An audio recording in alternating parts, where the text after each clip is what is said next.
Terima kasih Anda masih bersama kami dalam Sapa Indonesia Pagi. Saudara, kuasa hukum Sekjen PDI Perjuangan Hasto Kristianto menduga penetapan tersangka Hasto Kristianto oleh KPK akibat melayangkan kritik keras terhadap Presiden ke-7 Joko Widodo.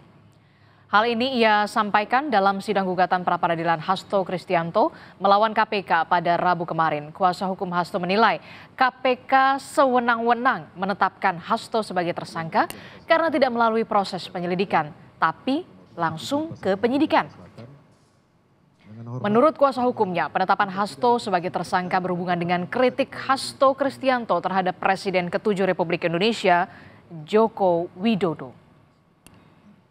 Sebelum kami sebagai tersangka oleh termohon patut diduga sebagai proses atas kritik keras pemohon dalam situasi yang ada dan sebaran spanduk yang menyerang ketua umum sebagai pemohon. Menariknya, pasca penetapan pemohon sebagai tersangka oleh termohon, hiruk-pikuk respon masyarakat menjadi hilang dan teralihkan. Patut diduga penetapan pemohon sebagai tersangka oleh termohon sangat berhubungan dengan sikap pemohon yang gencar melakukan kritik terhadap kebijakan Jokowi yang menurut pemohon merusak sendi-sendi demokrasi dan supremasi hukum dan merupakan pengalihan isu. Lanjutan sidang gugatan pra-peradilan Sekjen PDI Perjuangan Hasto Kristianto digelar hari ini. Seperti apa? Kita akan tanyakan langsung kepada jurnalis Kompas TV, sudah ada Malaika Kridaman dan juga juru kamera Denny Yosua di Pengadilan Negeri Jakarta Selatan. Selamat pagi Malaika. Malaika, jadi apa agenda sidang gugatan pra-peradilan terhadap Hasto hari ini?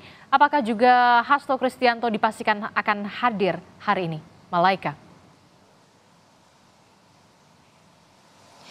Ya, Disti, kalau terkait dengan agenda dari sidang lanjutan status tersangka Sekjen PDI Perjuangan Hasto Kristianto, hari ini agendanya ada dua, termasuk dari pembacaan jawaban dari pihak termohon yang ini adalah KPK, dilanjut dengan pembacaan ataupun penyampaian bukti-bukti oleh pihak kuasa hukum dari Hasto Kristianto yang di sini merupakan pemohon.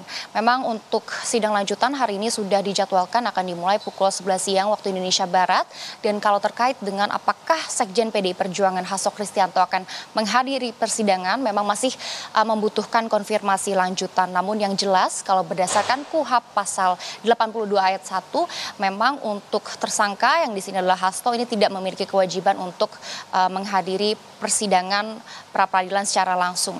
Kalau kita bandingkan dengan agenda kemarin agendanya sudah ada pembacaan permohonan dari pembatalan status tersangka Hasto Kristianto, dan tim kuasa hukum Hasto Kristianto juga kemarin sudah membacakan sekitar 8 poin keberatan, termasuk dari penetapan tersangka yang dinilai tanpa pemeriksaan. Ini juga disebut oleh tim kuasa hukum bertentangan dengan KUHP dan juga putusan MK. Lalu juga dinyatakan bahwa penyidikan ini tidak didahului oleh pengumpulan bukti, dan alat bukti pemulaan ini juga dinilai kurang ataupun tidak cukup. Juga disampaikan soal penyitaan barang secara sewenang-wenang dan juga tidak sesuai prosedur, dan tim kuasa hukum Hasto Kristianto juga sempat menyinggung soal penyamaran dan juga pemeriksaan barang bukti tanpa izin. Hari ini kita akan menunggu apa saja yang menjadi pembelaan dari termohon atas 8 poin keberatan yang sudah disampaikan oleh tim kuasa hukum Hasto Kristianto pada sidang pra-peradilan kemarin.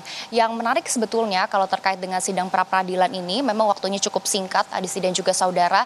Artinya dari pihak pemohon ataupun dari pihak termohon ini harus meyakinkan hakim tunggal untuk apakah valid atau tidaknya status tersangka yang dimiliki oleh Hasto Kristianto, karena memang berdasarkan KUHP permohonan ini harus diputus sekitar 7 hari setelah permohonan awal disampaikan. Artinya kalau kita hitungkan permohonan akan dibacakan sekitar tanggal 13 Februari 2025. Adisti. Oke, baik, kita nanti akan saksikan kembali lanjutan sidang gugatan pra-peradilan Hasto Kristianto terkait dengan penetapan tersangkanya di Pengadilan Negeri Jakarta Selatan. Terima kasih informasinya, jurnalis Kompas TV Malaika Kridaman dan juga juru kamera Denny Yosua melaporkan langsung dari Pengadilan Negeri Jakarta Selatan.